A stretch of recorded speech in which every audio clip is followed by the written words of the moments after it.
ন্যায় বিচার হয়নি দাবি করে তার ছেলে মাসুদ বিন সাইদি বলেন, ইসলামের পক্ষে কাজ করায় এমনটা করা হয়েছে। মাননীয় চেয়ারম্যান সাহেব যখন তার রায় দিয়েছেন, রায়ের মধ্যে আমার বাবার অপরাধটুকু উনি প্রকাশ করেছেন।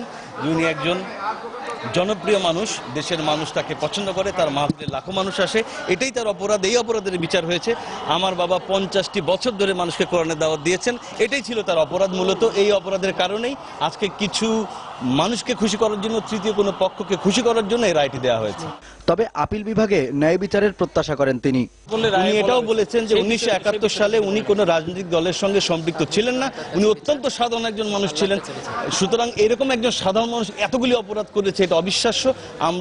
আমরা ন্যায় বিচার পাইনি, আমরা উচ্চ আদালতে যাব। আমরা আল্লাহর কাছে বিচারের দায়ভার ছেড়ে দিয়েছি এবং দেশের মানুষের বিবেকের কাছে ছেড়ে দিয়েছি। উচ্চ আদালতে কি আপনার ন্যায় বিচার আশা করছি পাবো, এবং কোরআনের মাহফিলে মাওলানা সাঈদী আবার ফিরে আসবে, এটা দেশবাসী বিশ্বাস করে, আমরাও বিশ্বাস করি। অন্যদিকে এ রায়ে প্রত্যাশিত